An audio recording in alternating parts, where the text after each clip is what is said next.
गजानन सद्गुरु ओम गुरु श्री गुरु गजानन सद्गुरु सच्चिदानंद गुरु सच्चिदानंद सच्चिदानंद गुरु सच्चिदानंद सच्चिदानंद गुरु सच्चिदानंद सच्चिदानंद गुरु सच्चिदानंद सच्चिदानंद गुरु सच्चिदानंद ओम गुरु श्री गुरु गजानन सद्गुरु ओम गुरु श्री गुरु गजानन सद्गुरु सच्चिदानंद गुरु सच्चिदानंद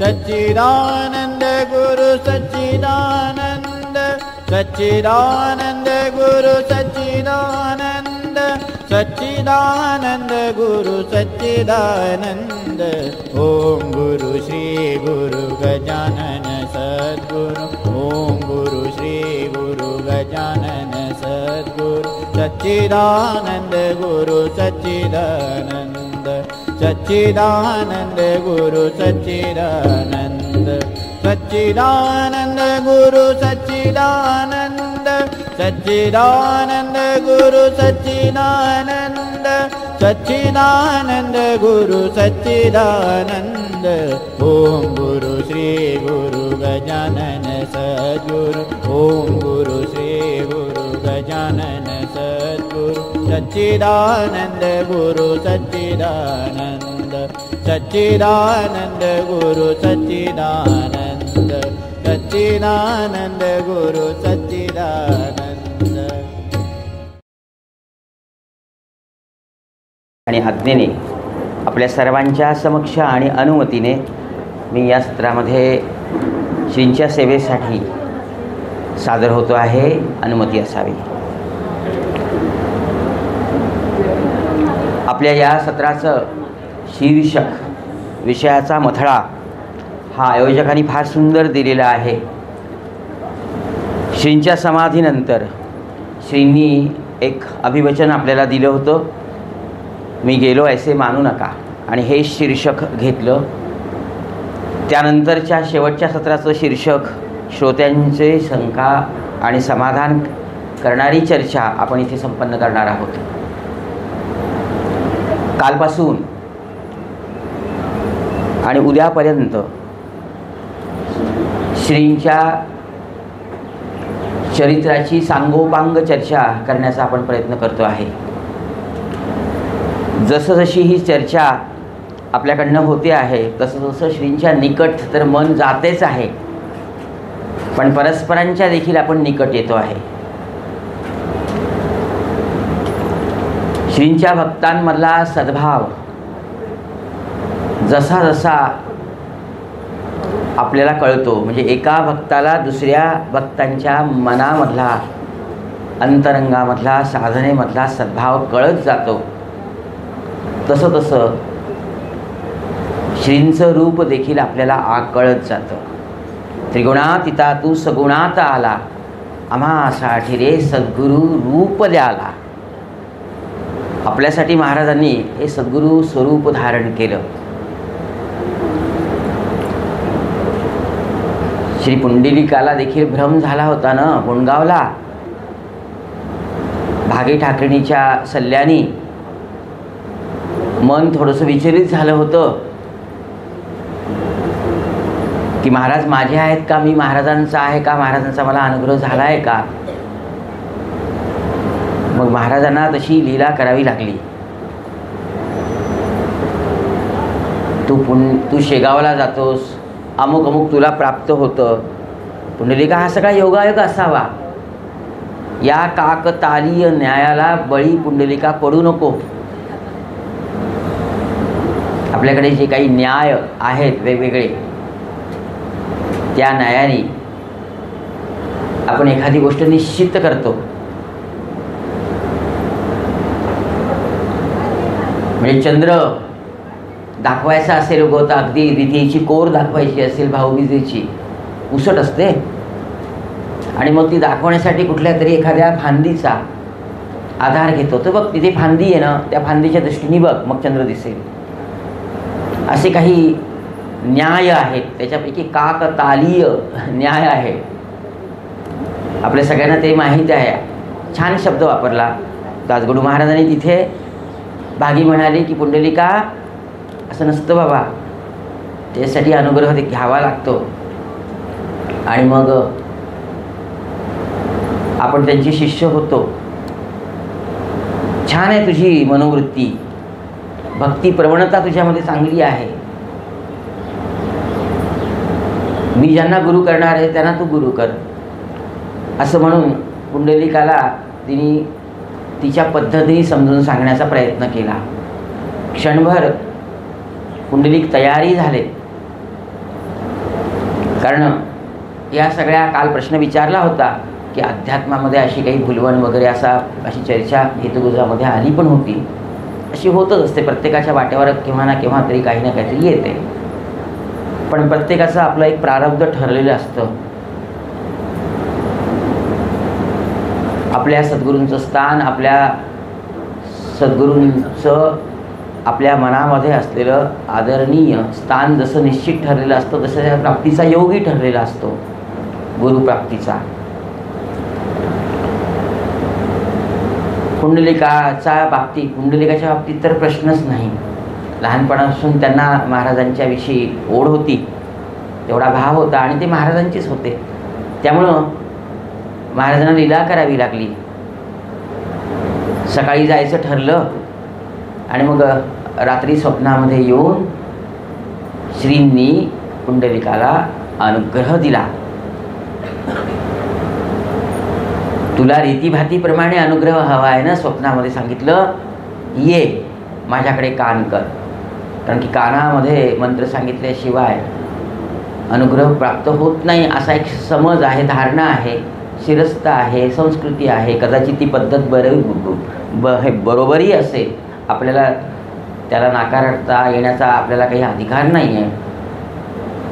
पण पुंडलिका सद्गुरूंच्या प्राप्तीचा क्षण साधणं आणि सद्गुरूंचं होणं हे यापेक्षाही वेगळं आहे.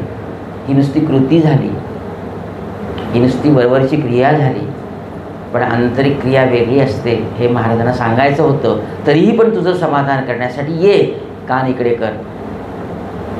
आणि मग महाराजांनी पुंडलिकांना मंत्र दिला. आधी जे महाराज पुंडलिकांच्या ध्यानामध्ये, मनामध्ये, चिंतनामध्ये होते तेच महाराज झाले.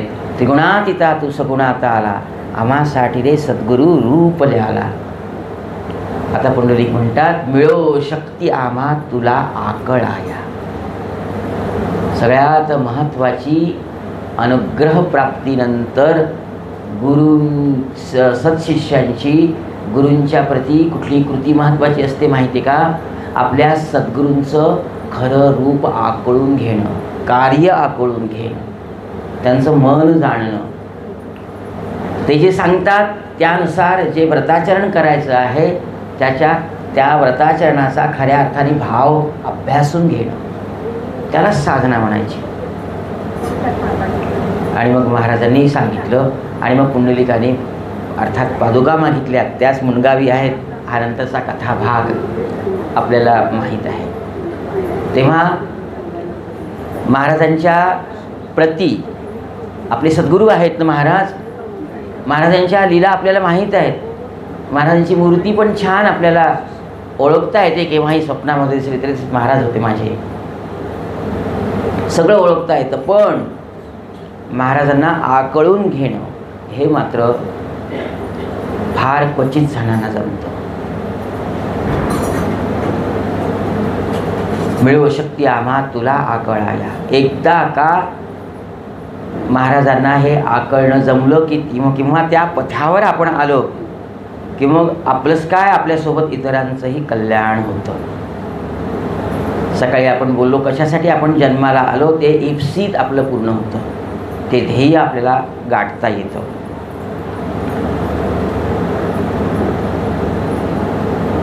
महाराजांनी समाधी ग्रहण केल्यानंतर आपल्या शिष्यांना अनेकदा अनेक पद्धतीने मी येथेच आहे, मी गेलो नाही, हे अनेक पद्धतीने समजून सांगितलेलं आहे.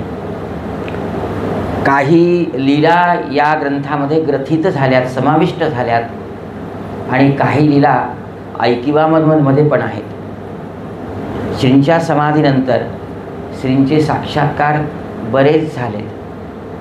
गणपत काठोडे किंवा कोठाळे, काठोडे हे नाव आपल्या ग्रंथामध्ये आहे. त्यांना तर अगदी रोकडा परिचय आला. दसरा आलेला आहे, विजयादशमी आली. पहा कसा सुंदर प्रसंग आहे ना. म्हणजे याचा अर्थ शेगावकरांच्या किंवा गजानन भक्तांच्या पूर्णपणे रूपरेषेमध्ये ज्या ज्या वेळेला जो जो सण येईल त्या त्या वेळेला महाराजांच्या जवळ जाण्याचा, महाराजांची पूजा करण्याचा आणि महाराजांच्या विषयी आणखी छान काही मनोदय तिथे सादर करण्याचा एक छान पर्वणीचा भाग असावा. सर्वसाधारणपणे सण उत्सव जे येतात आपल्या घरगुती संवत्सरामधले, ते आनंद पाहुण्या रावण्याकडे जायचं, पाहुणे रावणे आपल्याकडे बोलवायचे आणि नुसता एन्जॉय करायचं अशी एक संकल्पना असते बघा. त्या आनंदामध्ये कधी कधी आपली देवपूजा देखील घरची विसरून जाते. आज पाहुणे आलेत, बरीचशी आज दिवाळी आहे, आज काही झालंच नाही आहे, आज सगळं फराळामध्येच गेलं किंवा बाहेर गेलो किंवा पाहुणे त्यांच्यासोबतच राहावं लागलं. आज काही जप झाला नाही, आज काही अध्याय झाला नाही, आहे की नाही. जोपर्यंत कोणी असेल किंवा दिवाळीचे जे 2-4 दिवस असतात त्यामध्ये आपलं खरोखरच निदान माझं तरी महाराजांकडे दुर्लक्ष होतं.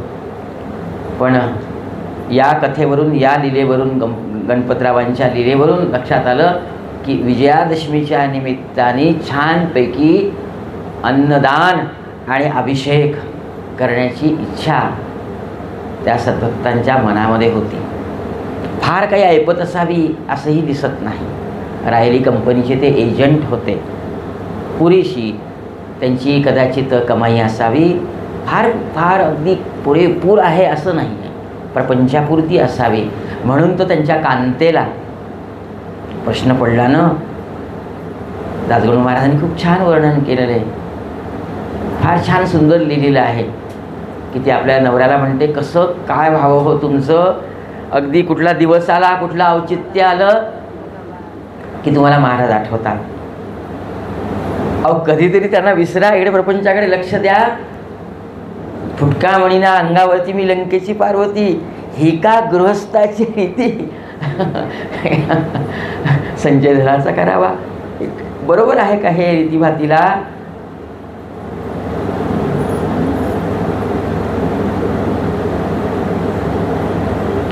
हे कांतेचे भाषण गणपतरावाला रुसलं नाही बरं, रुसले न जाणं.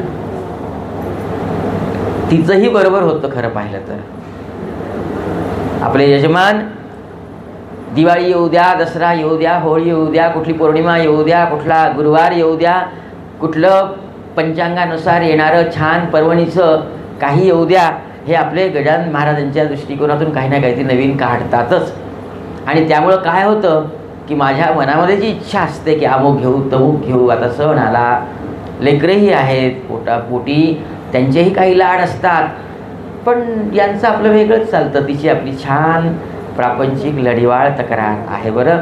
चुकीची आहे असं आपण कसं म्हणता. पण गणपतराव म्हणाले, अगं नाही, त्यांना दिलं म्हणजे आपलं सगळ्यांना मिळालं. आणि त्यांना नैवेद्य दाखवल्यानंतर ते नैवेद्याचं ताट किंवा त्या निमित्ताने झालेलं सगळं आपल्याला मिळते ना. आणि तुला मी काही कमी पडू देणार नाही, तुझीही सगळी मनीषा मी पूर्ण करणार आहे. पण आपलं पहिलं प्राधान्य महाराजांना आहे बरं.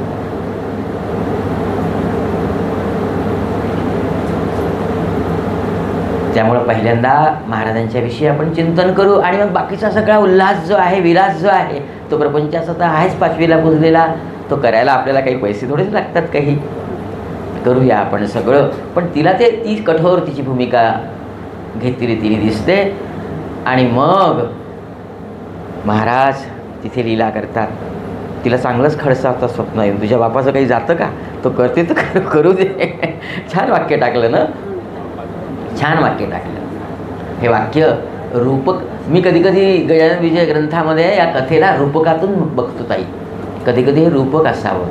गणपतराव म्हणजे आपल्यामधला खरा आत्मभाव आणि त्यांची ती कांता म्हणजे आपल्यामधली शक्ती.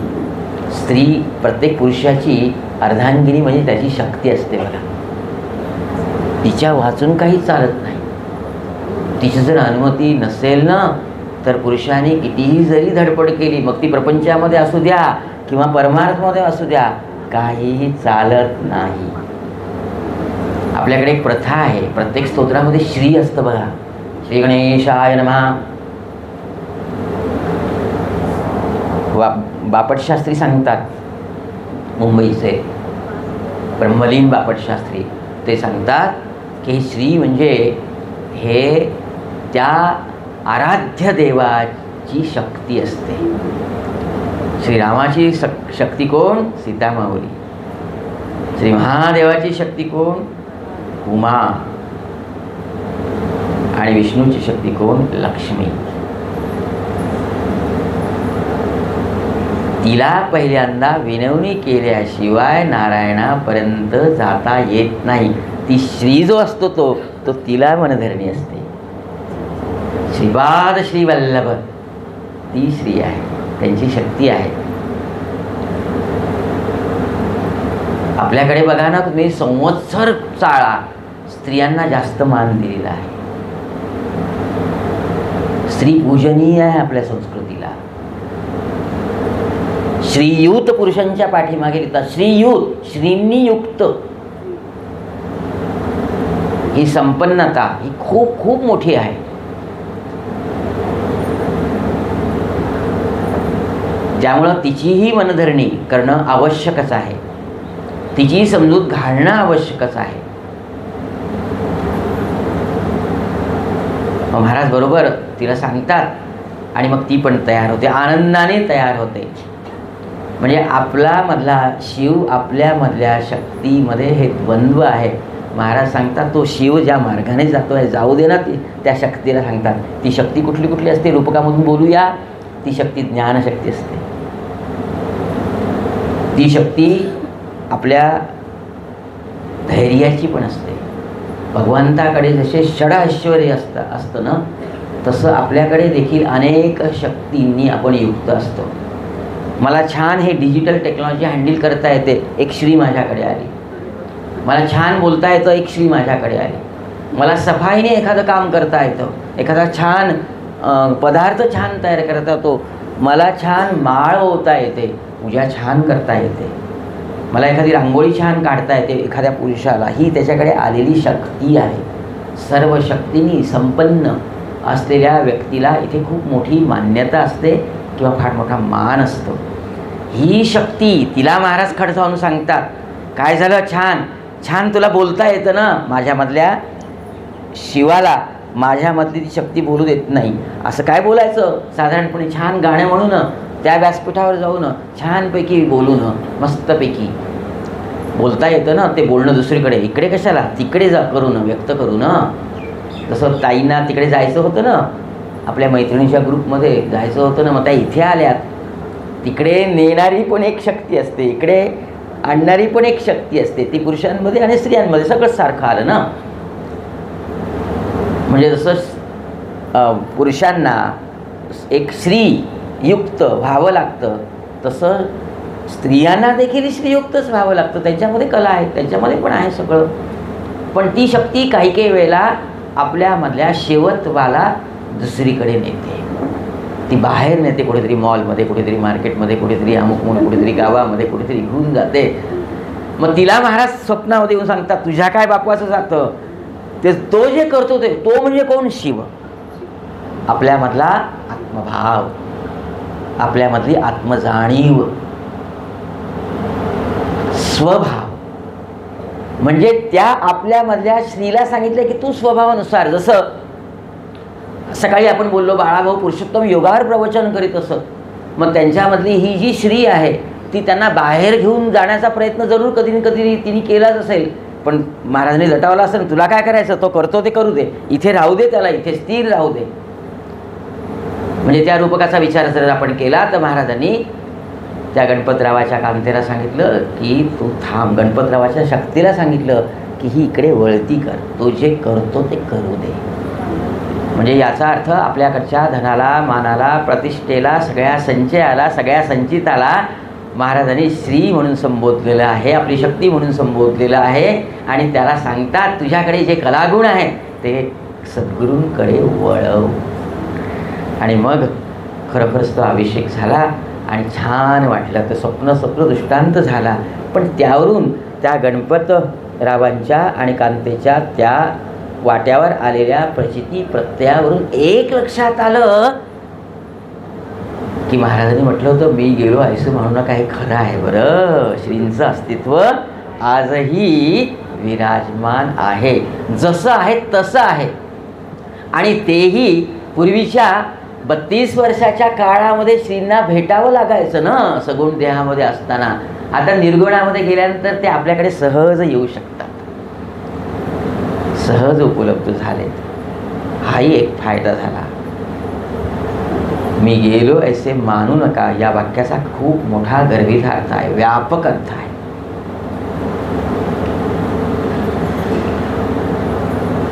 हा प्रसंग त्यानंतर अनेक प्रसंग महाराजांचं अस्तित्व तिथे टिकून आहे हे कथित करणारे, व्यक्त करणारे, वाट्यावर येणारे अनेक प्रसंग शेगावला वारंवार घडायला लागलेत. तसंही शास्त्रकारांना जर विचारलं तर ते सांगतात की तुम्ही महाराजांना सद्गुरू मानलेलं आहे ना. मग सद्गुरूंचं जाणं हे कल्पनेतही बसत नाही. बाकीचे सगळे अवतार लयाला जातील पण सद्गुरूंचा अवतार हा स्थिर असतो. आणि याला पुरावा आहे, याला प्रमाण आहे. अवतार येती आणि जाती तैसी नोहे सद्गुरु मूर्ती सदा राहे पृथ्वीवरती लोकोद्धार करावया. दत्तावतारांच्या पोथीमध्ये संक्षिप्त गुरुचरित्रामध्ये ही ओळ आहे. अवतार येती, दत्तावधूत स्वामी म्हणतात की एक अवतार येईल देवाचा, तो काही वर्ष राहील, काही युग राहील. तो अवतार समाप्तीला आल्यानंतर ते मूळ स्वरूपामध्ये विलीन होतील. अवतार येती आणि जाती तैसी नोहे दत्तमूर्ती तैसी नोहे सद्गुरुमूर्ती सदा राहे पृथ्वीवरती लोकोद्धार करावया. आता याला शास्त्राची पुष्टी मिळते. सद्गुरूचं पद हे अढळ आहे. हरिहर ब्रह्मादिक समर्थांची ओवी दासबोधामधली. नाश पावती सकळिक, हरिहर ब्रह्मादिक नाश पावती सकळिक. पण मात्र सद्गुरू पद आढळ एक, ते कधीही ढळत नाही. ते तसंच आहे. कुठपर्यंत राहील ते? या पृथ्वी तलावर शेवटचा जीव ज्यावेळेला मुक्ती प्रत जाईल त्यावेळेला सद्गुरू आपल्या अवताराची समाप्ती करतील. आणि इथलं हे सगळं रहाटगाडगं कुठे संपणार आहे मला सांगा बरं. प्रत्येकाचं संचित प्रारब्ध क्रियमान कुठे संपणार आहे? ते तर चालूच राहणार आहे. एकदा भरलं पुन्हा रिकामं केलं, पुन्हा चाललं भरून आणण्यासाठी. पुनरपी जननम पुनरपी मनरम, सगळं हे सुरू राहणार आहे. त्यामुळं सद्गुरूंच्या अवताराला समाप्ती नाही. फक्त ते रूप बदलतात, स्थल बदलतात. कदाचित जे दृश्य निर्माण होतं सद्गुरूंच्या रूपाचं ते दृश्य बदलतात आणि भिंतीवरची कॅलेंडर फक्त बदलतात. बाकी त्यांचं गुरुतत्व हे अविनाशी आहे, ते कधीही होत नाही. हा शास्त्राचा देखील पुरावा. त्यानंतर 1910 नंतर सगळ्या गजानन भक्तांना हा ज्ञात होता. बरं, 1878 साली महाराज प्रगट झाले. शके 1800, शकेच्या भाषेत बोलायचं झालं तर 1800 माघवद्य सप्तमीला. आणि इसवी सन कॅल्क्युलेट करायचे असतील तर शकाच्या संख्येमध्ये 78 मिळवायचे. 1800 अधिक 78 बरोबर इसवी सन येतं. नेहमी आपला जर घोटाळा होत असेल की माऊलीचा जन्म केव्हाचा, मग शके 1197चा, मग त्याच्यामध्ये 78 मिळवा इसवी सनामध्ये ज्ञानेश्वर माऊली.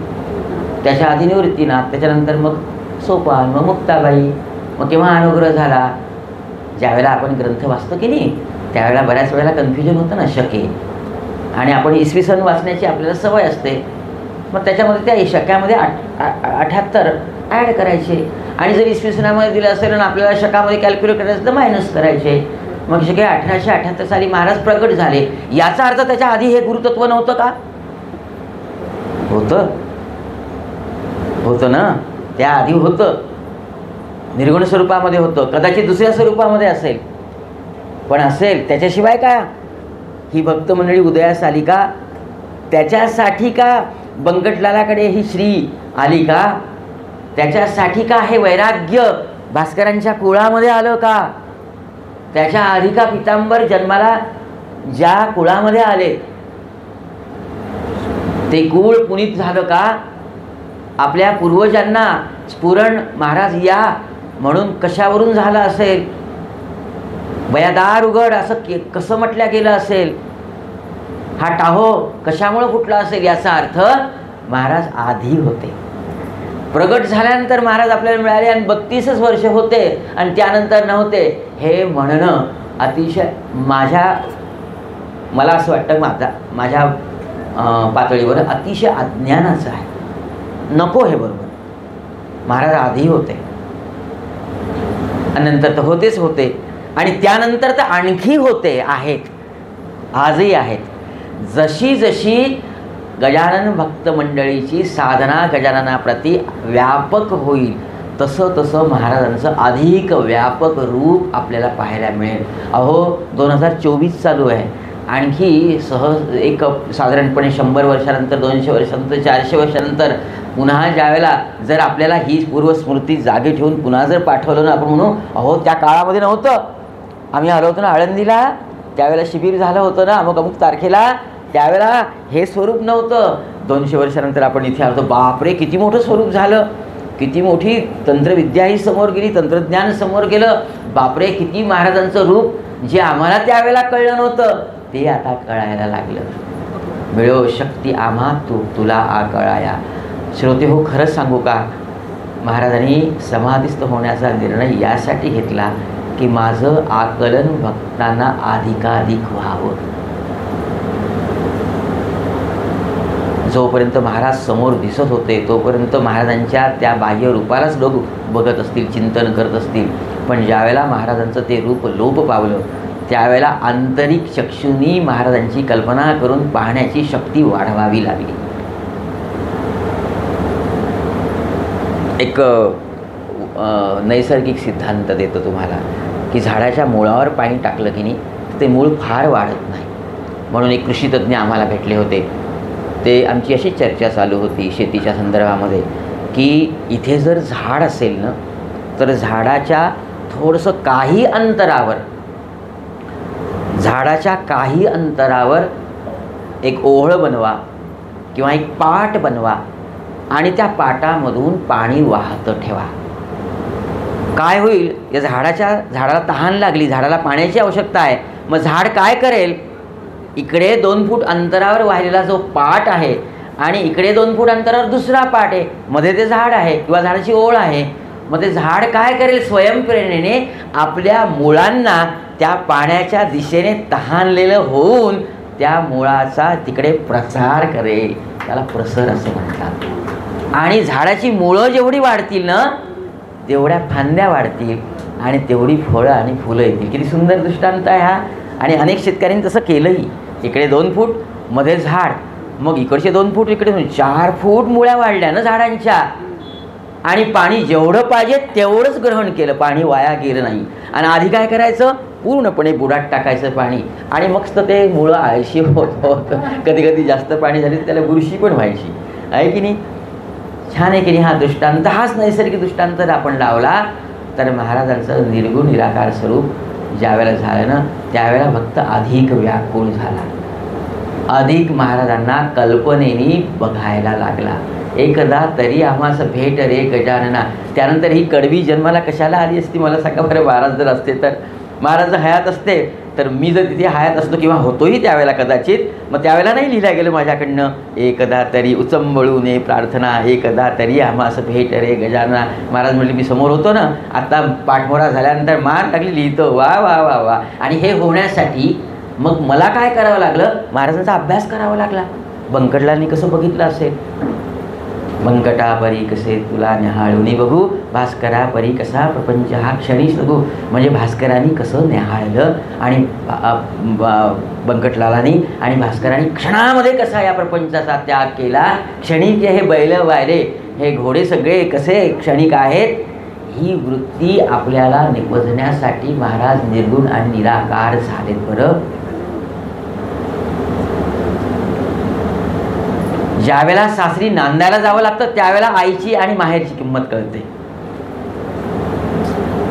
निठुरकर महाराज एकदा प्रवचनामध्ये निठुरकर महाराजांनी सांगितलं होतं, काय सांगितलं होतं की महाराष्ट्र एवढा संपन्न आहे, महाराष्ट्र एवढा आध्यात्मिक बाबतीत वैभवशाली आहे, हे मला केव्हा कळलं, जेव्हा मी महाराष्ट्राच्या बाहेर हैदराबादामध्ये राहायला गेलो त्यावेळेला.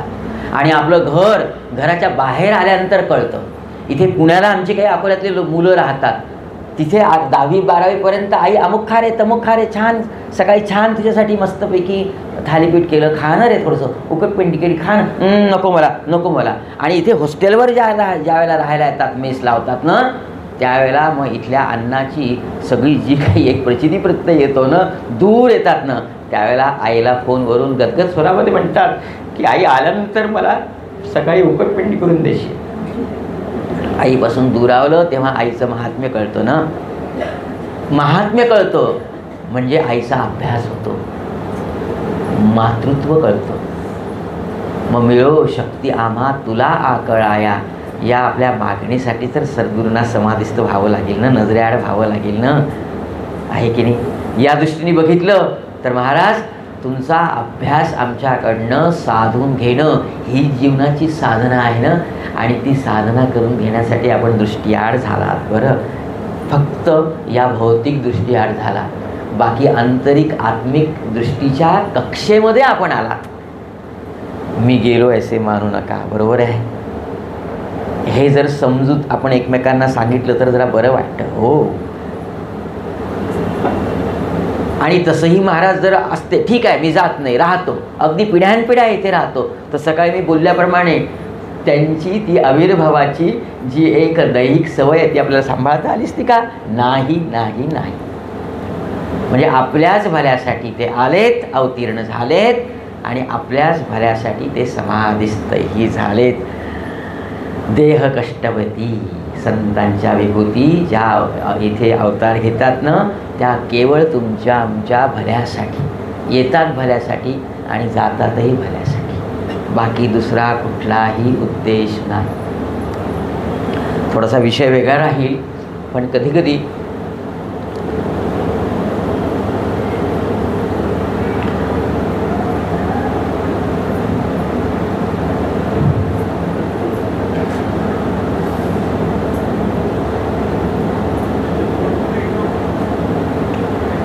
महाराज आलेत,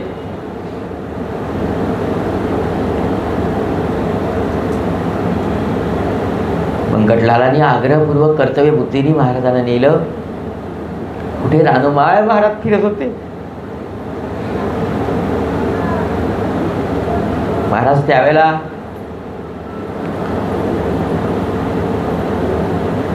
आपण तर ही देहाची पासोडी पांघरली होती ना, ही मानवी दैहिक अशी अवस्था आपण घेतली होती ना.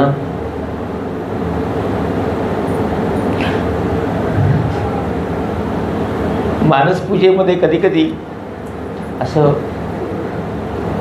डोळ्यासमोर येतं की महाराज या पायाला तेल लावून देतो. रानोमाळ्यात फिरत राहिला आणि पायात काही घालत नव्हता, उन्हातानात फिरता लोकांचं कल्याण करण्यासाठी. थोडंसं मानवी कल्पनेने आपल्याला त्रास तर होतच असेल ना.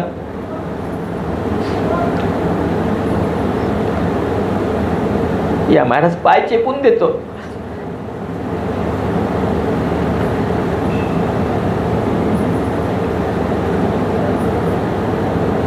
आपल्याला विचारणारे खूप आहेत, पण माझंही कर्तव्य आहे महाराज, छान ऊन पाण्याने आपण आपल्याला स्नान घालावं, मस्तपैकी सगळं आपलं छान करावं,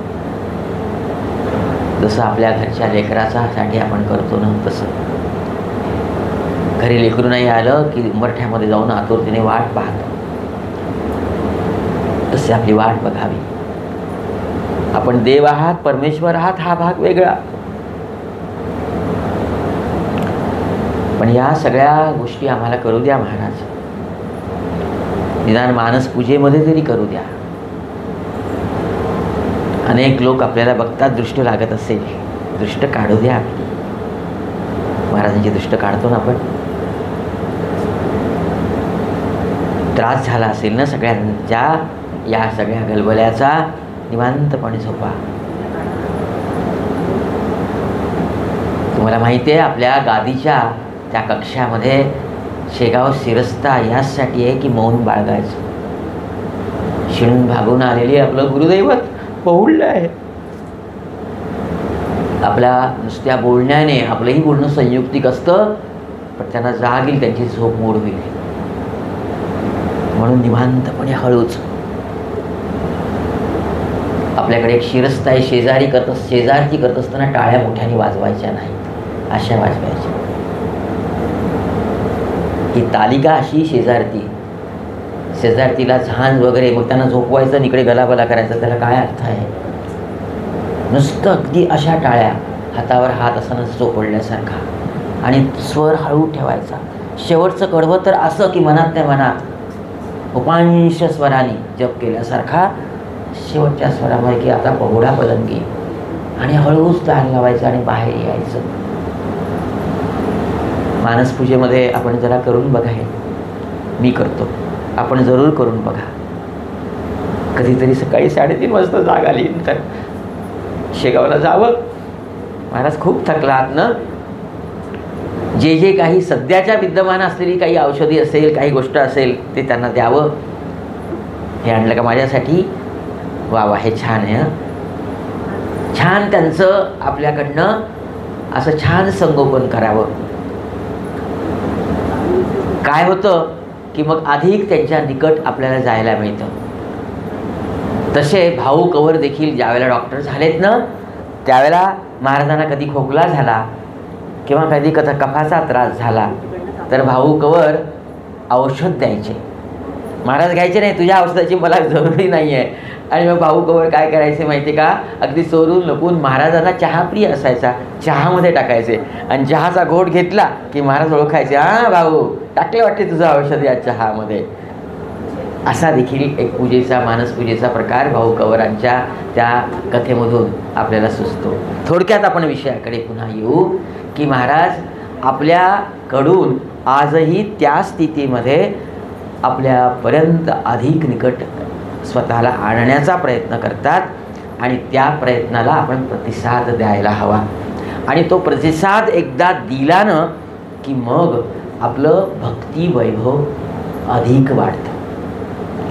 महाराजांच्या लीला अनेक त्या काळामध्ये झाल्या.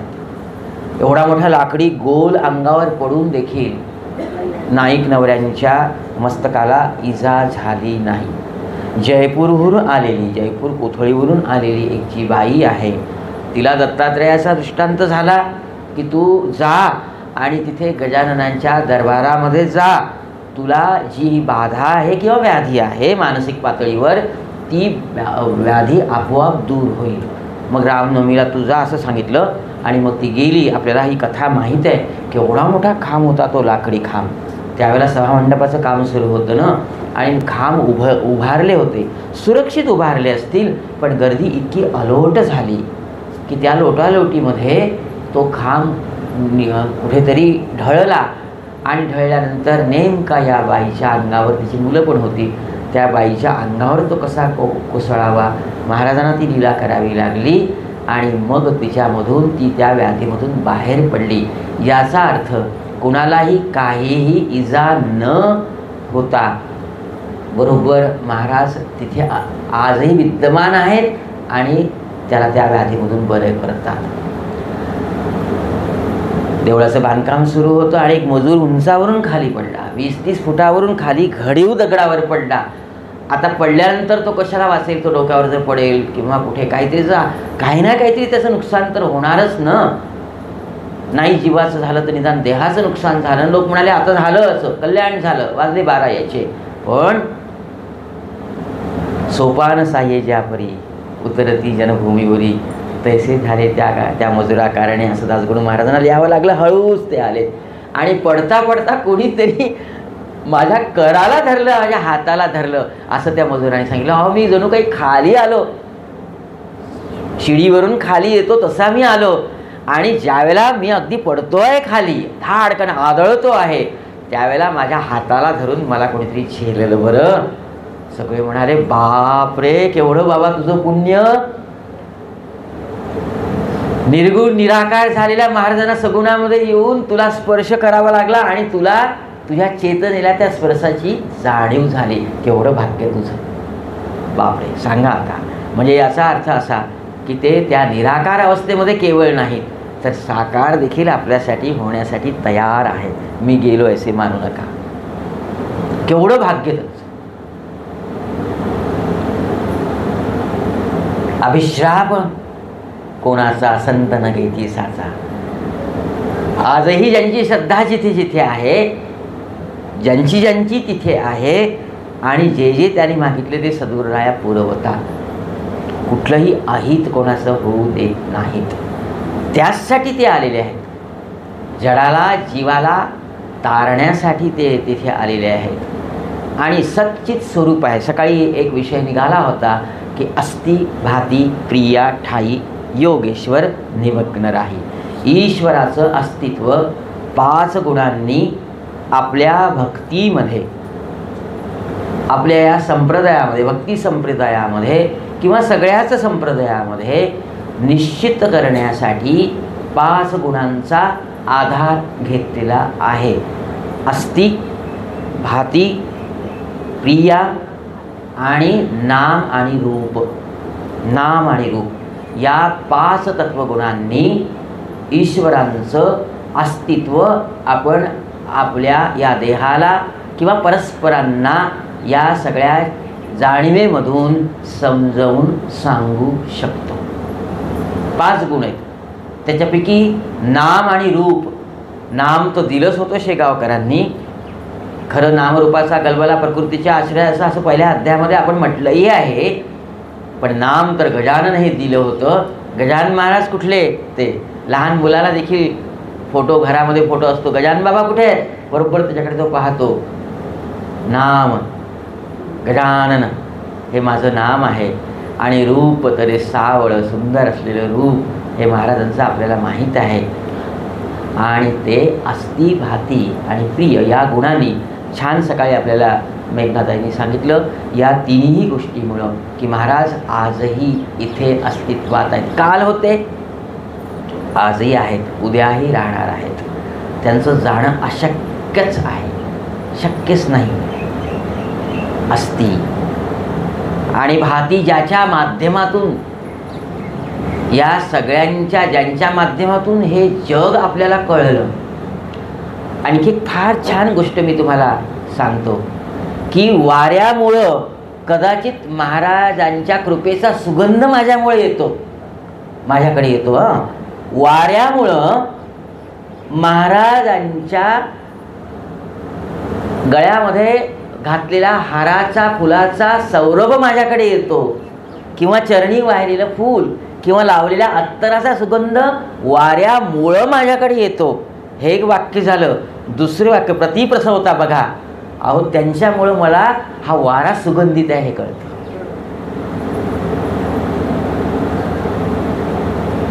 या पंचमहाभूतामधलं दैवत्व, हे देवत्व हे महाराजांमुळं कळतं आपल्याला. का उलट बोलू नाही? वाऱ्याने आपल्याला महाराजांपर्यंत आणलेलं आहे, ठीक आहे. पण वाऱ्यामध्ये देखील आपले महाराज आहेत. हे महाराजांनी आपल्याला प्रतीत केलं आहे की मी इथे तिथे आहे, सगळीकडे आहे. पंचमहाभूत हे महाराजांचं स्वरूप आहे. हा निसर्ग महाराजांचं स्वरूप आहे. ही सृष्टीच महाराजांचं स्वरूप आहे. म्हणून दासगणू महाराजांनी आरतीमध्ये जिकडे पाहावे तिकडे तू दिससी नाही ना, जय जय सच्चित स्वरूपा स्वामी गणराया. शीर्षकच मथळाच ध्रुवपद या आरतीचं इतकं बोलकं आहे की मी गेलो ऐसे मानू नका याला पुष्टी देणार आहे. सत चित्त ते आहेत, अस्तित्व अस्ति, ते भासतात. हा जगतचक्षु गजानन सूर्य उगवला की अरे माझे महाराज आले. थोडंसं तापलं की बाळाभाऊची कथा आठवते आपल्याला, अरे हो महाराज हां. मग त्या अग्नीमध्ये पण महाराज आहे. चिलमीची आठवण येते. चिलमीचा पण छान वृत्तांत सकाळी आपल्याला ऐकायला मिळाला मेघनाथाईकडून.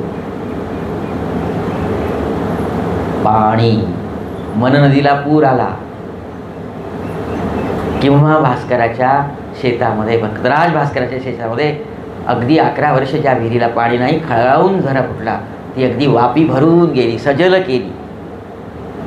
ते पाणी दिसलं की महाराजांची आठवण येते. विहिरीला पाणी लागलं की आजही नवीन विहीर कुठल्या शेतकऱ्यांनी खोदली की जय गजानन, पाणी लागलं जय गजानन. आपल्याला भास्कर महाराजांच्या सारखा दृष्टांत मिळाला बरं भाऊ. आपल्या विहिरीला भरपूर पाणी लागलं. पाणी दिसलं की महाराजांची आठवण येते. या सगळ्या पंचमहाभूतात्मक सृष्टीमध्ये माझे महाराज विराजमान आहेत, सत चित्त स्वरूपामध्ये. अस्ति भाती प्रिय, जे जे आपल्याला भावतं, आकर्षण करणारं असतं, सुंदर वाटतं, आनंददायी असतं ते प्रिय. अस्ति भाती प्रिया ठाई योगेश्वर निमग्न राही. निमग्न म्हणजे निगडीत असणं. निमग्न म्हणजे कसं असणं, गुळामध्ये गोडी ही निमग्नच असते, ती वेगळी करता येत नाही. निमग्न असणे ते असतेच तिथे. आई म्हटलं की माया वेगळी आणि आई वेगळी, ती माया असते, ती वत्सलता असते, ती वत्सलता निमग्न आहे. अस्ति भाती प्रिया ठाई योगेश्वर निमग्न राही. हे दासगणू महाराजांनी त्या पहिल्या अध्यायामध्ये सांगितलं आणि शेवटच्या अध्यायामध्ये सांगितलं मी गेलो ऐसे मानू नका. सारखंच आहे. म्हणजे हा ग्रंथिक पुरावा झाला. ते गेले कुठे, ते होते आधी आणि त्यांचं रूप आणि नाम हे आपल्या सदैव आपल्या पाठीशी आहे. फक्त मावळतो ते आपण, आपली श्रद्धा. जिला क्षिती आहे, क्षती आहे, ती क्षिती म्हणजे आपली मनोभूमिका.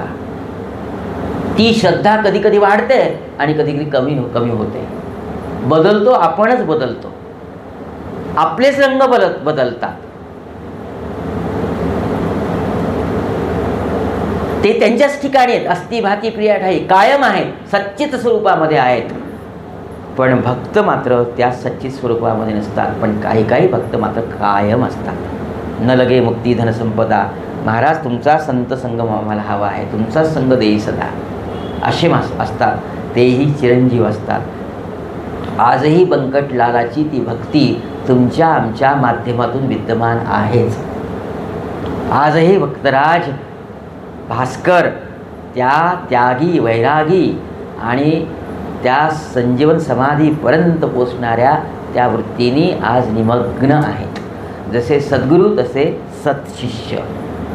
महाराजांचा तो मेळा आजही तसाच आहे. देहरूपाने जरी लोपला असेल तरी आजही आहे. मग तिथेही आपल्याला सांगता येईल मी गेलो ऐसे मानू नका. मला कधी कधी असं वारंवार वाटतं की आपण आणि आपल्याला जे भेटतात गजानन भक्त ते त्या काळामध्ये कुठे कुठेतरी असू, कदाचित एखादं झाड असू, कधी एखादं कुत्रं, एखादा श्वान, काहीतरी असू, मानव असूच असं नाही, पण मात्र होतो आपण. आणि त्या काळामध्ये महाराजांनी सांगितलं की थांब, पुढच्या याच्यामध्ये मी तुझ्या भाग्यामध्ये येणार आहे, तुला छान सज्ञान करेल, सजग करेल आणि मग तुला शेगावला मी घेऊन येईल. आज आपण पुन्हा आलेलो आहे. याच्याशिवाय हा अनुबंध नाही बरं. याच्याशिवाय हे प्रेम दाटून येत नाही. माझ्या डोळ्यामध्ये ज्यावेळेला अश्रू दाटून येतात, तुमचे डोळे का पाणावतात मला सांगा बरं. माझं हृदय आणि तुमचं हृदय तर वेगळं आहे ना, कारण अनुबंध एक आहे आपला. आपला गोतावळा एक आहे, आपले पूर्वज महाराज एक आहेत. तेव्हा होतो, आजही आहे आणि कदाचित पुढे अनंत जन्मी आपण राहू. म्हणजे याचा अर्थ भक्ताची मांदियाळी देखील आम्ही गेलो ऐसे मानू नका याच प्रकारची आहे. हे गजानन तत्व या भूवर चिरंतर नांदण्यासाठी आलेलं आहे. आणि हे कधीही संपुष्टात येणार नाही. हा चंद्र सूर्य, आता तो सूर्य तोच आहे, चंद्र तोच आहे, अजूनही ते वडाचं झाड तिथे तसंच आहे. आजही त्याला विचारलं की बाबा त्या काळामध्ये असलेलं शेगाव आणि आजचं शेगाव काय बदल झाला, तर ते म्हणेल कदाचित काही बदल नाही झाला, फक्त थोडंसं निर्माणामध्ये बदल झाला असेल, थोडासा आराखडा बदलला असेल, थोडीशी येणाऱ्या भक्तांची रीघ वाढली असेल, पण भक्तांचा जो भक्त मनोदय आहे तो मात्र तोच आहे, तो कायम आहे. महाराजही आहेत आणि त्यांचे भक्तही आहेत, काही बदल नाही. कुड्या बदलल्या असतील फक्त.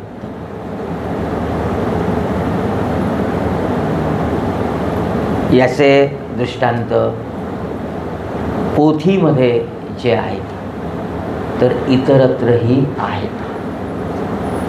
आपले गुरुबंधू जयंतराव वेलणकर यांच्या अनुभवांच्या, इतर भक्तांच्या अनुभवांच्या संकलित 2-3 ग्रंथावरून आपल्याला खूप छान अनुभव वाचायला मिळतात आणि पटतं की आजही महाराजांच्या लीला त्या काळापेक्षाही अधिक पटीने घडत आहेत. आजही ते आपल्या पाठीशी उभे आहेत. कृपेचे प्रकार थोडेसे बदलले असतील, तऱ्हा बदलली असेल कृपेची कालामानानुसार, पण मात्र आजही ते चमत्कार सुरू आहेत. एक छोटा पान, 1.5 पानाचा अनुभव, 2 पानाचा अनुभव, पण आपल्याला खूप काही जाणीव देऊन जातो. हे अनुभवाचं संकलन इतकं उपकारक झालं की मला जर एखाद्या वेळेला काही निराशा आली असेल तर छान त्या अनुभवाचं पुस्तक भाग 1, भाग 2, भाग छानपैकी वाचावं आणि मस्तपैकी अरे वा आपले महाराज आहेत, आपल्या पाठीशी आहेत, हा अनुभव आपल्या बाबतीत थोडा बहुत समांतर जाणार आहेत बरं माझे महाराज, आणि पटकन आपण आपल्या मूळ पदावर येतो. निराशा झटकली जाते अगदी अलीकडच्या काळापर्यंत. मग ते काही शारीरिक व्याधीचे असू द्या किंवा कौटुंबिक प्रगतीचे असू द्या किंवा आध्यात्मिक साधनेच्या बाबतीत उन्नती पर मार्गदर्शन करणारे असू द्या, ते येतातच. अहो साधी गोष्ट आहे. मला जर एखाद्या ओवीचा अर्थ कळला नसेल ना, कधी थांबतो. माझं पारायण फार उशिरा होतं बघा.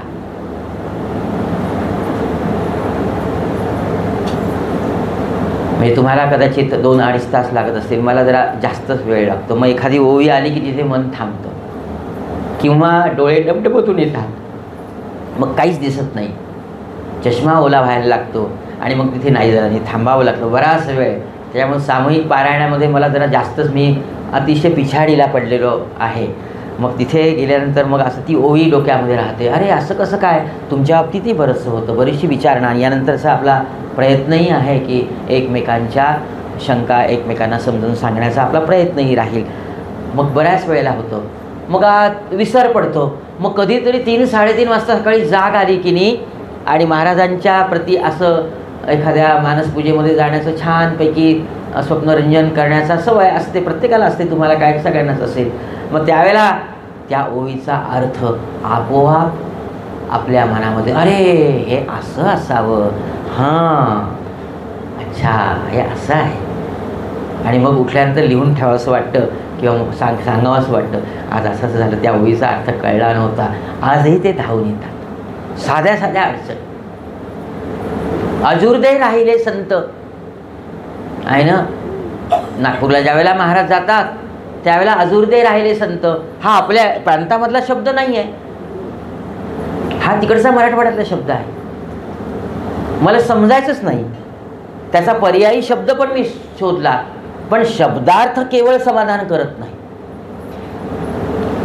एखाद्या शब्दाचा अर्थ की मी सत्य या शब्दाचा कोणी जर मला अर्थ विचारला, अरे सत्य म्हणजे खरं, नाही समाधान होत. त्याचा अर्थ नाही विचारला, त्याचा भावार्थ विचारला आम्ही, असं तो म्हणतो. ते तर मलाही माहिती आहे सत्य म्हणजे खरं, पण इथे सत्य शब्द का आला. मग अजुर्दे शाहिरे संत हा शब्द मला खूप वर्ष या शब्दाने त्रास दिला. ती ओवी आली की जेवी हस्तिनापुरात कृष्ण नाही, मग आनंदाला. तसं ते तिथे अजुर्दे राहिले संत. मग मराठवाड्यामध्ये मला जायचं काम पडलं आणि मराठवाड्यामध्ये एका व्यक्तीला मी विचारलं, अजुर्दे, अरे म्हणे अजुर्दे, आपण नाही का अजुर्दे राहत. त्याने बरोबर सहजपणे अहो म्हणे आपण जिथे अगदी आपलं मन करमत नाही, मन रमत नाही, कुठेतरी असं चुकल्यासारखं वाटतं आणि कुठेतरी आपली अपूर्णता आपल्याला जाणवते, ती काही अशी शब्दामध्ये व्यक्तही करता येत नाही, पण मूड लागत नाही, मन रमत नाही, तर अजून त्यांनी सहज, कारण की त्यांच्या बोलणी भाषेमध्ये सहज तो शब्द होता. दासगणू महाराजांचं राहणं तिकडच्या प्रांतामध्ये जरा जास्त होतं, मग बोलता बोलता तो शब्द आला. अलीकडच्या प्रांतामध्ये बोलला, मग एका ठिकाणी एकाने बाटूक शब्द विचारला मला. बाटूक आपल्याकडचा आहे. शेतकरी किंवा इकडच्या प्रांतामधले जे छानपैकी गुराढोरांसाठी, जनावरांसाठी, बैलासाठी, गायीसाठी जे छान तृणधान्य लावतात किंवा अगदी हिरव्या अवस्थेमध्ये म्हणजे अगदी कणीस धरण्याच्या आधी असलेली जी अवस्था असते ती कापायची आणि ती जनावरांना खाऊ घालायची. अतिशय सकस असतं, ते कोवळं असतं, त्याला बाटूक असं म्हणतात. वाह पाहून बाटूक आला बैलन गेला, ते आवडतं. म्हणजे पूर्ण वाढ झालेला तो ताटवा, हे बाटूक नव्हे, पूर्ण वाढ झालेला धांडा म्हणजे ताटवा आणि धांडा, परत दोन शब्द आलेत. आणि त्याच्या आधीची अवस्था म्हणजे बाटूक. बरोबर आहे काका? मग हा शब्द आपल्याकडे सहज आहे, पण एखाद्या नागरी संस्थेमध्ये बाटूक हा शब्द कसं काय आला इथे, हा शब्द त्रास देतो आहे. आणि मग तो शब्द बरोबर महाराज केव्हा ना केव्हा तरी त्या भक्ताला सांगतात, साध्या गोष्टीमध्ये सांगतात. काल आपण गणगण गणात होते या पदाचा विचार केला. ही अक्षरे उद्याचा पूर्वार्ध पेरणारी, गतकालाच्या युगाचा भावार्थ सांगणारी, अवधान देत जाती ही आजच्या क्षणाला. हे अवधान खूप महत्त्वाचं आहे. काही वेळेला करू किंवा नको करू असा प्रश्न येतो, द्विधा मनस्थिती होते आणि अशा वेळेला निर्णय क्षमता आपली बद्ध होऊन जाते. त्यावेळेला गण गण गणात बोलते, गणी गण गणात बोलते, म्हणजे मी तरी करतो गण गण गणात बोलते, गण गण अशी वेळ जर आली तर मग महाराज बुद्धी निश्चित करतात, बुद्धीला निश्चयात्मक शक्ती प्रदान करतात. अवधान देत जाती ही आजच्या क्षणाला. आपण म्हणतो ना अनावधानाने झालं बा, तुमचा उल्लेख अनावधानाने माझ्याकडनं झाला नाही. अनावधानाचे प्रसंग अनेक येतात, लग्न कार्यामध्ये तर फार येतात आहे ना. किंवा कोणी आपण भेटलो, कोणी भेटायला आलं एवढं आणि त्यांना आपण पाणी पण विचारलं नाही, अनावधानाने झालं. आमच्या 3ऱ्या मजल्यावर आमच्याकडे लिफ्ट नाही आहे, चालत जावं लागतं माझ्या फ्लॅटमध्ये. तिथे गेल्यानंतर पोस्टमन बिचारे वर चालत येतात उन्हातानाचे, किंवा काही टपाल देण्यासाठी किंवा कुरिअर देण्यासाठी, किंवा काही आणखी पेपरवाले येतात, दूधवाला येतो. मी त्यांना दर महिन्याचं बिल देताना क्षमा मागतो, आमच्यासाठी तुम्हाला यावं लागतं. एखाद्या वेळेला ते पोस्टमन आनंदाचं एखादं पत्र देतात आणि छान त्या आनंदामध्ये त्या पोस्टमन दादाला पाणी विचारणंच राहून जातं. दुसऱ्या दिवशी अनावधानानं राहून गेलं, बरं माफ करा मला. अशी अनावधानाची प्रसंगाची वेळ शक्यतोवर महाराज आणू देत नाहीत किंवा येऊ देत नाहीत. गण गण गणात बोलते. ही अक्षरे उद्याचा पूर्वार्ध पेरणारी, नंतर काय करायचं आहे याची पेरणी करणारी, गतकाळच्या युगाचा भावार्थ सांगणारी, अवधान देत जाती ही आजच्या क्षणाला. स्वामी गजाननाची जपताच मंत्रमाला, गण गण गणात बोलते, गण गण गणात बोलते. महाराजांचा हा मंत्र देखील महाराजांनी असा काही आपल्यासाठी लिहून दिलेला आहे, ठेवून दिलेला आहे की जो खूप मोठं आपल्यासाठी सुंदर संपन्न असं साधन आहे. ते तर काही जाणार नाही, ते तर काही समाधिस्थ होणार नाही. ही महाराजांची अस्तित्वाची खूप. सकाळी एक विषय फार सुंदर निघाला की चरणपादुकांचा, की चरणाचंच तीर्थ. आमच्या गिरीधर ताईंनी मेघनाताईंना सुंदर प्रश्न विचारला आणि हा प्रश्न केवळ त्यांच्या मनामध्ये नसावा, अनेकांच्या मनामध्ये असतो. शास्त्रकार त्याचं उत्तम प्रकारे समाधान करतात, प्रश्नच नाही. अनेकांकडनं आपल्याला ते ऐकायला मिळतं. आणि जानराव देशमुखांच्या त्या प्रसंगामध्ये भवानीरामांना सांगितलं की तुम्ही महाराजांच्या चरणतीर्थाचा लाभ आम्हाला करून द्या. मग भवानीरामांनी पाणी घेतलं आणि मग समर्थांकडे विनवणी केली की महाराज जानराव देशमुखांना हे आपल्या चरणाचं तीर्थ देण्यासाठी अनुमती द्या. त्यावेळेला सद्गुरुरायांनी मान तुकवली, ठीक आहे. आणि मग महाराजांच्या चरणाचा स्पर्श झालेलं ते जल अर्थात तीर्थरूप झाले. तर जे ते जल हे जानरावांना दिलं. पुढची कथा आपल्या सगळ्यांना माहिती आहे. त्यांना आराम पडला, पण चरणाचंच का, हाताचं का नाही, स्पर्शाचं का नाही, असा प्रश्न गिरिधरताईंनी विचारला. त्याच्यावर खूप सुंदर उत्तर पण मिळालं बरं, पण सहज ओघाने. कारण आपल्याला महाराजांनी समाधिस्थ होण्यापूर्वी अशा काही चरणचिन्हांच्या त्यांच्या अस्तित्वाची खूण दिलेली आहे. हे चरणचिन्ह आहेत महाराजांची, महाराजांची पावलं आहेत. सद्गुरूंच्या मार्गाचा अनुनय सत्शिष्य करत असतात, ज्याला उर्दूमध्ये नक्षे कदम चलना, जिथे महाराजांची पावलं उमटलेली आहेत ती दिशा आपल्यासाठी शुभ असते किंवा त्या दिशेने जायचं असतं. यक्षाने जे प्रश्न विचारले की दिशा कुठली चांगली, तर संतोदिक, संतांनी जी दर्शवलेली दिशा असते ती, संत ज्या दिशेने जायला सांगतात, संत ज्या दिशेने पावलं टाकतात ती दिशा पावलाचं महत्त्व. आणि संतांचं पूर्ण कार्य उभं देहासहित अस्तित्वासहित ते पावलंच तोलत असतात. आणि आणखी एक आध्यात्मिक वैज्ञानिक कारण असं की जी ऊर्जा, कृपेची ऊर्जा जी स्रवते ना, स्रवते ना, ती पायाच्या अंगठ्यामधून, बोटामधून बाहेर पडत असते, हाताच्याही अंगठ्यामधून बाहेर पडते. म्हणून आशीर्वाद देत असताना बघा, मोठे मोठे लोक आशीर्वाद आपल्या डोक्यावर देतात. इथे बघा आपली टाळू भरलेली असते ना, लहानपणी ती कोवळी असते, इथे अशी रेष आहे, इथे मार्ग आहे वर जाण्याचा, आहे की नाही. म्हणजे आतमध्ये हे कोवळं आहे आपलं, नंतर तेलाने ती कडक केली जाते, हा नंतरचा भाग. पण ही इथे एक छिद्र आहे. मग संत किंवा सत्पुरुष काय करतात की त्यांचा पुनीत आशीर्वादाचा हात आपल्या त्या टाळूवर ठेवतात. म्हणजे ही सगळी ऊर्जा त्या माध्यमातून, आणि इथे संक्रमण किंवा आत्मसात करण्याचं केंद्र आहे. हा भ्रूमध्य आणि हे इथून आपण आत्मसात करत असतो.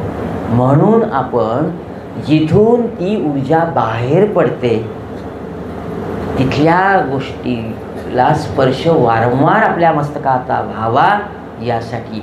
जशी ती या नखाग्रामधून बाहेर पडते तशी पायाच्या अग्रामधून तर ती जास्त प्रमाणात बाहेर पडते.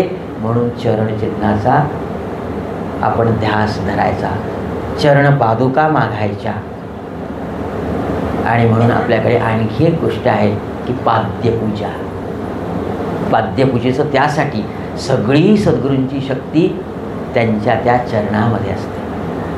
सतत सद्गुरूंच्या चरणाचा ध्यान करावं. साखरखेड्याचे प्रल्हाद महाराज आपल्याला माहीत असतील कदाचित, आहे ना माहीत, की जे गोंदवलेकर महाराजांचे सशिष्य रामानंद महाराज आणि रामानंद महाराजांचे शिष्य सद्गुरू प्रल्हाद महाराज, बुलढाणा जिल्ह्यातलं मेहकर जवळचं, मेहकर तालुक्यातलं साखरखेडा, माहीत आहे ना सगळ्यांना. तर त्यांच्या बाबतीत म्हणजे सत्शिष्यांनी कसं वागावं गुरुगीतेमध्ये सांगितलेलं आहे. ते एकदा नागपूरला गेले होते प्रल्हाद महाराज, आणि तिथे खूप मोठी तसबीर त्या साधकांकडे लावली होती. गोंदवलेकर महाराजांची मोठी तसबीर लावली होती. मग प्रल्हाद महाराजांना सहजपणे प्रश्न विचारला तिथल्या साधकांनी की महाराज, आपण रामानंद महाराजांच्या सोबत 2 वेळेला गोंदवल्याला गेला होता, आणि त्यावेळेला मोठे महाराज म्हणजे गोंदवलेकर महाराज विद्यमान होते. या फोटोमध्ये दिसतात तसेच होते का हो? असाच चेहरा होता का? असं प्रल्हाद महाराजांना प्रश्न विचारण्यात आला. महाराजांनी बघितलं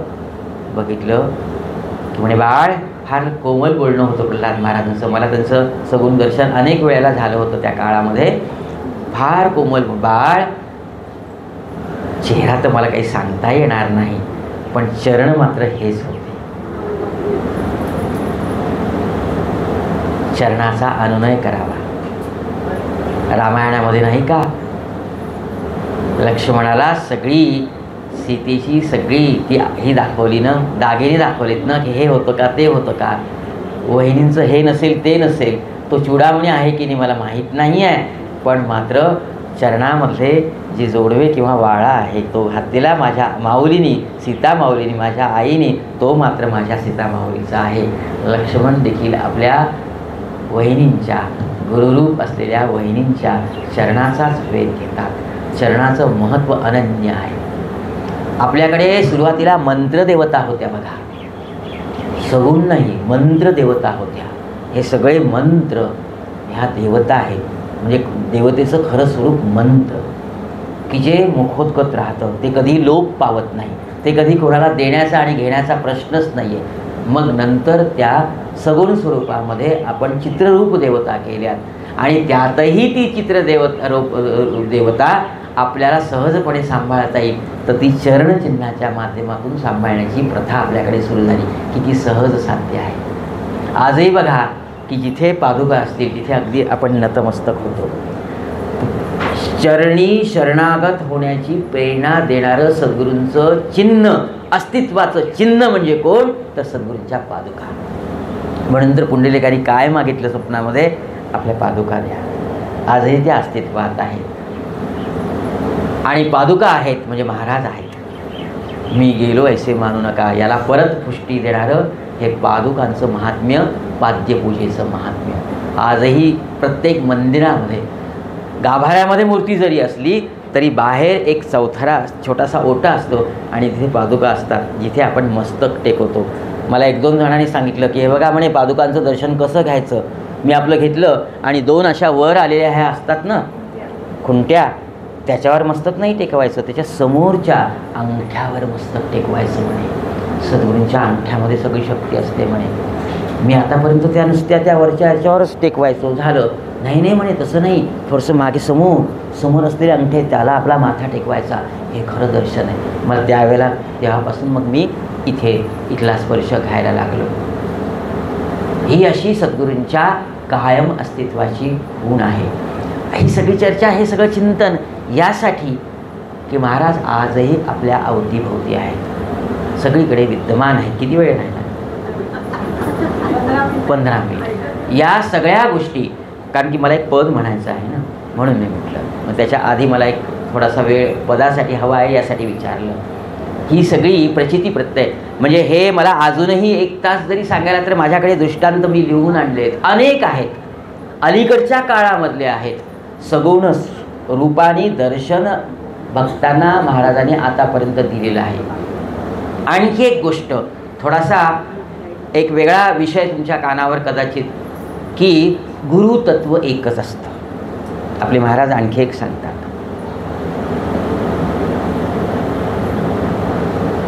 संत दिसती वेगळाले परिती स्वरूपी मिळाले, अशी एक उक्तीच आहे. आपला पाहण्याचा दृष्टिकोन मात्र वेगळा असतो. हे माझे महाराज आणि हे तुमचे महाराज, असं काही नसतं. म्हणजे हे असं महाराजांच्या समोर कधीही म्हटलं जाऊ नये.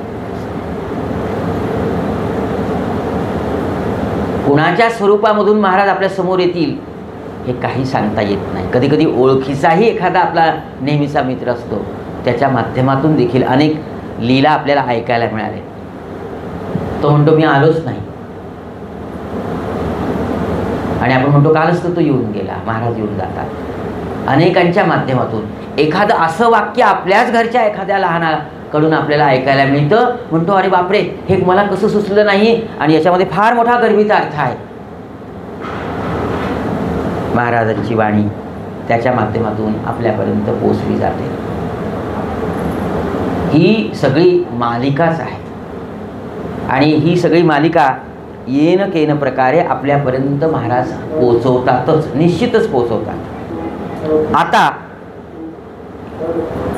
इथपर्यंत येण्यासाठी म्हणजे मी गेलो ऐसे मानू नका, भक्तीचं अंतर करू नका, माझ्या प्रती असलेली आपली जी अनन्य निष्ठा आहे ती सोडू नका, हे आपल्याला खऱ्या अर्थाने आकळण्यापर्यंत येण्यासाठी आपण कालपासून प्रवास केला आणि सकाळच्या सत्रामध्ये तर सद्भक्त कसं व्हायचं याचा प्रयत्न केला. आणि सद्भक्त होण्यासाठी काल आपण ग्रंथनिर्मितीच्या त्या इतिहासापासून आपण सुरुवात केली आणि निरच्छ हेतूने, कुठलाही हेतू न ठेवताना महाराजांच्या प्रती सेवाधारी होऊन आपण राहण्याचा प्रयत्न जर केला तर मात्र या वाक्याचा खरा अर्थ आपल्याला कळतो. खरा अर्थ आपल्याला कळतो की महाराज आजही आहे आणि हे ठामेठोकपणे सांगण्याचा अधिकार त्याच भक्ताला आहे की जो खऱ्या अर्थाने महाराजांचा सत्शिष्य आहे, सगळ्या उपाधीपासून दूर झालेला आहे, केवळ महाराज आणि कुठलाही हेतू न सांगता बाळगता. पण ती अवस्था येण्यासाठी मात्र आपल्याला सद्गुरूंच्या प्रती सादर होण्यासाठी आपल्या मनाची तयारी करावी लागेल. साधारणपणे असं एक म्हटलं जातं की काही मागायचं नाही. सकाळी आपण छान 1-2 गोष्टी छान सांगितल्यात की गाभाऱ्यामध्ये गेल्यानंतर मला खूप मागायचं होतं, पण तिथे गेल्यानंतर शुद्धच हरपली, बाहेर आल्यानंतर आठवण केली की मागायचं राहूनच गेलं.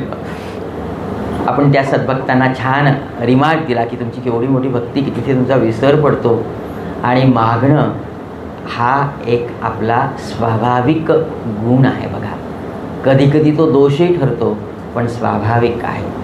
5वीला पुजलेले असं म्हणा, न मागताना मला सद्गुरूंच्या समोर उभं राहता येत नाही. मी शेगावला गेलो आणि काही मागायचं नाही हे ठरवलं समजा, आणि स्तब्ध उभा राहिलो. महाराजांनी म्हटलं काय मागणी आहे? नाही नाही गुरुऱ्या, आज काहीच मागायचं नाही ही मागणी आहे. म्हणजे काही मागायचं नाही ही पण एक मागणी ठरू शकते. त्यामुळं न मागताना त्यांच्या समोर उभं राहणं हे कठीणच आहे. ते तुकोबारायांचे पिताश्री तेच जाणवत. ते तुकोबारायाचं कुंड की पंढरीच्या पांडुरंगाला काही मागायचं नाही. सुंदर कथा आहे ना, आपल्या ऐकण्यामध्ये असेलच ना, आहे की नाही. ते अवतारच तसे माझ्यासारख्या सर्वसामान्य साधकाला न मागताना कधीही उभं राहता येणार नाही. नाही माझं कदाचित मुख किंवा तोंड मागणार, वाणी नाही मागणार, मन नाही मागणार, चित्तही नाही मागणार, पण आपसूकपणे माझे इंद्रिय काहीतरी मागतील, माझी जाणीव काहीतरी मागेल. कारण की मागणीशिवाय मला तरी महाराजांच्या समोर मग मागणी मागायचीच आहे. तर मागणे तुझं प्रती ही रचना आपण महाराजांच्या समोर सादर करू. मागणे आपुल्या पदी हे श्री गजानन स्वामिया. मागणे आपुल्या पदी हे, मागणे आपुल्या पदी हे श्री गजानन स्वामिया. आपुला म्हणून करावे या जीवाला योगिया. फक्त तुम्ही मला माझं म्हणा, तू माझा आहेस, फक्त आपलं म्हणा. आपुला म्हणून करावे या जीवाला योगिया. मागणे आपुल्या पदी हे श्री गजानन स्वामिया. नित्य येऊ देई ओठी बंकटाचे मागणे. बंकटलालांनी काय मागितलं असेल आपल्यापाशी तेच माझ्या ओठी येऊ दे हे मागणं आहे. नित्य येऊ देई ओठी बंकटाचे मागणे. जे तुम्हा मंजूर तेही भोगणे आणि त्यागणे. जे आपल्याला मंजूर असेल ना तेच बंकटलालांनी मागितलं की जशी आपली इच्छा, असं मागितलं तसंच द्या.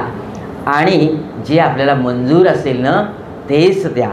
नित्य येऊ देई ओठी बंकटाचे मागणे. जे तुम्हा मंजूर तेची भोगणे अन त्यागणे. ध्यास लागो आपुला जो लागला पीतांबरासी. ध्यास लागो आपुला जो लागला पीतांबरासी. आपुल्या वाचून वाटो शून्य हे जगणे मनासी. आपल्या विना जगणं शून्य वाटावं हे मागणं आहे. येऊ दे शरणी, येऊ दे शरणी पदी मज जानकी रामाप्रमाणे. चिंचोले नाचलं. जानकीराम धावत आला बंकटलालाकडे आणि सांगितले, शेठजी माझा घात झाला, श्राद्धघात झाला, श्रद्धेचाही घात झाला आणि श्राद्धाचाही घात झाला. मला सद्गुरूंच्या समोर आता न्या, मला क्षमा मागू द्या. या पद्धतीने शरणागत होऊन येऊ दे शरणी पदी मज जानकी रामाप्रमाणे. चित्तशुद्धी साधण्याचे लाभू दे मजला बहाणे. अक्षय तृतीयेला दिवशी ती नाचला हा बहाणा मिळाला. कधी कधी अशी कुंतीला प्रश्न विचारला होता भगवंतानी. कुंती माता तुला काय हवं आहे, आत्या तुला काय हवं आहे. भगवंतानी सगळं महाभारत झाल्यानंतर विचारलं. कुंतीने विचारलं की भगवंता, ज्या ज्या वेळेला आमच्यावर संकट आलीस ना त्या त्यावेळेला तू धावून यायचा, आणि आता तर संकट नसतील तर तू धावून येशील कशाला येशील बाबा, आणि तुझं स्मरण कसं होईल. म्हणजे संकट हे जे काही आपत्ती होती ती इष्टापत्तीच होती माझ्यासाठी. हे सगळे बहाणे पंढरीराया किंवा पांडुरंगा पुन्हा आमच्यासाठी घडून आण, असं त्यावेळेला कुंतीने मागितलेलं आहे. थोडंसं दुःख देत चल मधून मधून की जेणेकरून तुझा आठव होईल. हे कुंतीचं मागणं. तसं इथे ये उदे शरणी पदी मज जानकी रामाप्रमाणे चित्तशुद्धी साधण्याचे लाभ उदे मजला बहाणे. चंदुमुकिनाच्या कथेचा बोध उमजो मन मनाला. चंदुमुकिनाच्या कथेचा बोध उमजो मन मनाला. मागण्या मागण्या हुनी अर्पिण्याची ओढ लागो जीवनाला. मागण्याशिवाय काहीतरी अर्पण करावं. दे रे मन दे ऐसे तुझसी अर्पाया, याची ओढ लागू द्या. भक्तराजा भास्करासम तवपदी विश्वास राहो. हो, विहिरीला पाणी लागलं त्या क्षणात ठरवलं की हा सगळं आता त्यागायचं. केवढी मोठी धारणा असेल भक्तराज भास्कराची. भक्तराजा भास्करासम तवपदी विश्वास राहो. श्री गजानन माय माझी भाव हा जीवास लाहो. ते जे करतील ते करू द्या, आपला हे का. विचारलं भास्करा काय वाचू का 2 महिने की वाढू तुझं आयुष्य. भास्कर महाराजांनी उत्तर दिलं की लेकुराचे अवघे हित माता एकते जाणत. हे एवढंच फक्त. अशी भास्करासारखी माझी वृत्ती द्या. ज्ञान दे, ज्ञान दे जे ध्यान देई कर्मफल त्यागून शांती. ज्ञान दे, असं ज्ञान दे. ज्ञान दे जे ध्यान देई कर्मफल त्यागून शांती. जे दिले व्रजभूषणासी ते मिळो जीवास अंती. मात्र त्यात लिप्त होऊ नको बाळा केव्हाही, असं जे सांगितलं ते मला तुम्ही जसं ब्रजभूषणाला दिलं तसं मला द्या. शक्ती युक्ती भक्ती माझी पाटला सम होऊ द्यावी. शक्ती भक्ती युक्ती माझी पाटीला सम होऊ द्यावी. लौकिकी कर्तव्यता ही आपुल्या चरणी नमावी. होऊ दे सेवे करी मज सांडुनी सारी अहंता. होऊ दे सेवे करी मज सांडुनी सारी अहंता. आणि बाळा भाऊच्या सम आकळावी तव महत्ता. आणि बाळा भाऊच्या सम आकळावी तव महत्ता. दे गणू जवरे प्रमाणे, दे गणू जवरे प्रमाणे निर्भयी भक्ती तुझी रे. दे गणू जवरे प्रमाणे निर्भयी भक्ती तुझी रे. वाहू दे निशंकतेने तवपदी संजीत सारे. पुंडलिका पुंडलिका लाभला तो मंत्रकानी घाल माझ्या. पुंडलिका लाभला तो मंत्रकानी घाल माझ्या. पादुकांना पूजण्याचे भाग्य देई योगी राजा. दाटुनी यावा उरिया भाऊ कवराचा जिव्हाळा. दाटुनी यावा उरिया भाऊ कवराचा जिव्हाळा. मागण्या वाचून हेतू लाभू दे मजला निराळा. भोग प्रारब्धातले ते सोसण्याची योग्यता दे. भोग प्रारब्धातले ते सोसण्याची योग्यता दे. त्या तुकारामाप्रमाणे, तुकाराम शगोकार, त्या तुकारामाप्रमाणे संयमी सायुज्यता दे. बायजा बाईस जैसे रक्षिले लेकीप्रमाणे. बायजा बाईस जैसे रक्षिले लेकीप्रमाणे. दान दे अभयातले ते होऊ दे वारीस येणे. बापुनाची दृष्टी देई माझिया देवा मनाला. बापुण्याची दृष्टी देई माझिया देवा मनाला. पाहिजी जो बाहिजी हो आपुल्यातील पंढरीच्या विठ्ठलाला. धन्य आत्मा राम झाला होऊ दे तैसे जिने. आत्मारामाने वेदशास्त्र संपन्नता प्राप्त करून देखील सद्गुरूंच्या चरणी संकल्पाद्वारे सगळी वाहिली आणि तुमच्या त्या विद्येचा उपयोग तुमच्या चरणसेवेसाठी करेल, अन्यथा दुसऱ्या प्राप्तीसाठी करणार नाही. ते आत्माराम जोशी. त्याप्रमाणे हे योगी राया धन्य आत्मा राम झाला होऊ दे तैसे जिने हे. जय गजानन श्री गजानन तुझ प्रती मागणे हे. जय गजानन श्री गजानन असं श्रींच्या चरणी आपण मागूया. आणि याच्या परत दुसरं काही मागणं माझ्या मनामध्ये सद्गुरुराया उद्भवू देऊ नका कधीही. सदैव आमुची घ्यावी सेवा हीच असे प्रार्थना. जय गजानन.